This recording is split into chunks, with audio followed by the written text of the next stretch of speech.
GPA five শিক্ষার্থীদের অনেকেই জানে না জিপিএ মানে কি। বাংলাদেশ সম্পর্কেও তাদের ধারণা কম। মুখস্থবিদ্যা নির্ভর পড়াশোনা এবং শুধুমাত্র ভালো ফলাফলমুখী শিক্ষা ব্যবস্থার কারণে শিক্ষার্থীদের এই অবস্থা বলে মনে করেন শিক্ষাবিদরা। আনোয়ার হোসেনের রিপোর্ট। মাধ্যমিক পরীক্ষার ফল প্রকাশের দিন এমন উচ্ছ্বাসে মেতে ওঠে শিক্ষার্থীরা। ভালো ফলের সর্বোচ্চ মাপকাঠি জিপিএ-৫ যারা পায় তাদের আনন্দ সীমা ছাড়ায়। প্রশ্ন উঠেছে বছর বছর পাশের হার আর জিপিএ-৫-এর সংখ্যা বাড়লেও শিক্ষার মান বাড়ছে কিনা। এর জবাব খুঁজতে আমরা কথা বলি এবার এসএসসিতে পাশ করা কয়েকজন শিক্ষার্থীর সঙ্গে, যাদের মধ্যে ৬ জন জিপিএ-৫ পেয়েছে। তাদেরকে আমরা কিছু প্রশ্ন করি। জিপিএ এটার পূর্ণাঙ্গ রূপ কি? জানি না, এখন মনে পড়ছে না। GPA grating point. এসএসসি এটার পূর্ণাঙ্গ রূপ কি? এখন আমার মনে পড়তেছে না। Junior school certificate, school secondary certificate. আমি জিপিএ-৫ পেয়েছি, ইংরেজিতে কি হবে? I am GPA 5. I give a GPA 5. I get GPA 5. I will. মোট 13 জনকে প্রশ্নগুলো করা হয়েছিল, কিন্তু কেউই সঠিক জবাব দিতে পারেনি। এসব শিক্ষার্থীর কাছে এরপর করা হয় সাধারণ জ্ঞান এবং বিজ্ঞান বিষয়ে কিছু প্রশ্ন।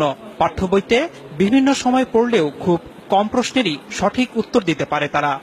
শহীদ মিনার কোথায়? সরি, যাই না। অপারেশন সার্চলাইট এটা কি? অপারেশন সার্চলাইট যাই না।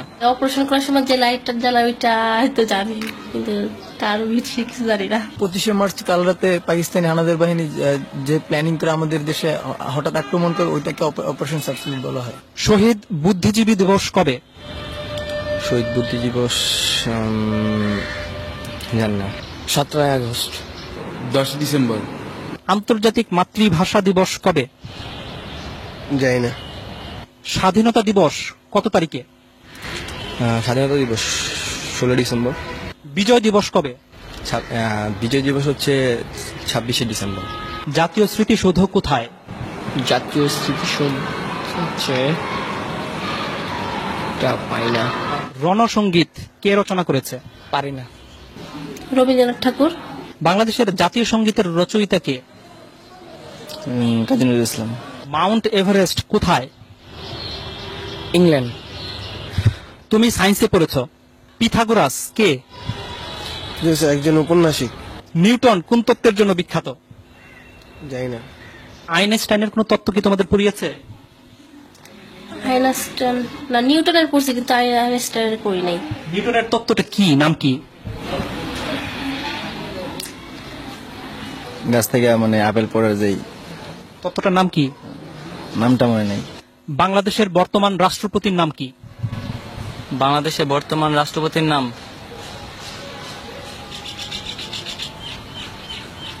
জানি না। রাষ্ট্রপতির নাম হচ্ছে মুক্তিযুদ্ধের সময় বাংলাদেশকে কয়টি সেক্টরে ভাগ করা হয়েছিল? 9টি। নেপালের রাজধানী কোথায়? নেপসুন। কিন্তু কম্পিউটার ব্যবহার করো? ব্যবহার করি মাঝে মাঝে, আর কি এই ফেসবুকে আর কি থাকি, গান টান শুনি। হার্ডওয়্যার এবং সফটওয়্যার এটার মানে বুঝো? জানি না। তোমরা কি পাঠ্য বইয়ের বাইরে কোনো বই পড়ো? এমনি মানে গল্পের বই পড়ি। কার গল্প? রবীন্দ্রনাথ ঠাকুরের গল্পের বই পড়ি। রবীন্দ্রনাথ ঠাকুরের একটা গল্পের নাম বলো তো। শিক্ষাবিদরা বলছেন জিপিএ-৫ পেয়ে ভালো শিক্ষার্থীর তকমা নিলেও জ্ঞান অর্জনের দিক থেকে পিছিয়ে আছে তারা। আমরা দেখি বিশ্ববিদ্যালয়ে ভর্তি পরীক্ষায় জিপিএ-৫ তারা পাস পর্যন্ত করতে পারে না। তার মানে যারা জিপিএ-৫ পেয়েছে তারা যেটা শেখার কথা সেটা শিখে নাই। তার মানে হচ্ছে কি এই জিপিএ-৫টা সত্যিকার জিপিএ-৫ না, তাদের হাতে জিপিএ-৫টা তুলে দেওয়া হচ্ছে। এখন শিক্ষার গুণগত মানটা যদি বাড়ানো না হয়, তাহলে শুধুমাত্র সংখ্যা দিয়ে আসলে কোনো লাভ হবে না। এদিকে শিক্ষার্থীরাই জানালো কেন তারা এসব প্রশ্নের উত্তর দিতে পারছে না। প্রথম কথা হলো আমি সংবাদ বেশি দেখি না, নিউজ পেপার পড়ি না। পাঠ্য বইয়ে যে সিলেবাসটা দেওয়া আছে ওই সিলেবাসের মধ্যেই সবসময় সীমাবদ্ধ থাকো। ওগুলো সায়েন্সের সাবজেক্টগুলো একটু বাইরে পড়ি, কিন্তু এই বাংলা সমাজ এগুলো নিয়ে আমার বেশি ঘাটতে, আর কি বেশি পড়ি না। তবে শিক্ষাবিদরা মনে করেন দেশের সাহিত্য ইতিহাস সম্পর্কেও জ্ঞান থাকতে হবে শিক্ষার্থীদের। বিজ্ঞান, বাণিজ্য, মানবিক বিভাগের মধ্যে তো আলাদা করা যাবে না। এটা এই দেশের যদি নাগরিক হিসাবে তারা বড় হয়, তাহলে তো এগুলো জানতে হবে। কোথায় শহীদ মিনার, কেন শহীদ মিনার, কোথায় স্মৃতিস্তম্ভ, কাদের স্মৃতিতে স্তম্ভ, এগুলো তো জানতে হবে। এটা না জেনে কি করে? তারা বলছে তাদের বাংলা সাহিত্যের ব্যাপারে, ইতিহাসের ব্যাপারে আগ্রহ নেই, মানে এটা আসলে তাহলে মানে তারা কি পূর্ণাঙ্গ শিক্ষা পাচ্ছে? না, একেবারেই না, একেবারেই না। শিক্ষা সংশ্লিষ্টরা বলছেন শিক্ষার্থীরা মুখস্থ বিদ্যা নির্ভর হয়ে যাওয়ায় তাদের এমন দশা। বছরের প্রথম থেকেই যদি তারা কোচিং মুখী হয়ে তারা শুধুমাত্র চ্যাপ্টারগুলি মানে সামারাইজ করে ছোটভাবে ওইভাবে শেখানো হয় নাম্বারের দিকে তাকিয়ে, তাহলে তার জ্ঞান তো বাড়ছে না, মেধাও বাড়ছে না। আমি বলবো যে মেধার অপচয় হচ্ছে। এর প্রভাব পড়েছে চাকরি ক্ষেত্রেও। চাকরিদাতাদের অভিজ্ঞতা বলছে যেসব শিক্ষার্থী ভালো ফলাফল করেছে তাদের একটি বড় অংশই ইন্টারভিউ বোর্ডে ভালো করছে না। ট্রাফিক জ্যাম নিয়ে কিছু একটা লিখতে বললাম, বা এখন হয়তো ওয়ার্ল্ডে কোনো একটা ইভেন্টস হচ্ছে, সে কোনো একটা খেলা টুর্নামেন্ট চলছে, বলি যে এটার উপরে লেখেন, যা মনে হয় আপনি বাংলায় লেখেন, ইংলিশে লেখেন। উদ্দেশ্যটা থাকে হচ্ছে তার সেন্টেন্স মেকিংটা দেখা, থিঙ্কিং প্রসেসটা কি এটা জাজ করা, অ্যাটিটিউডটা দেখা। ফলাফলটা ভালো আসে না। জেনারেল নলেজটা ডেটোরিয়েট করেছে এবং কমিউনিকেশন স্কিলে ডেটোরিয়েট করেছে, বোথ রাইটিং স্কিল এবং ভার্বাল স্কিলটাতে।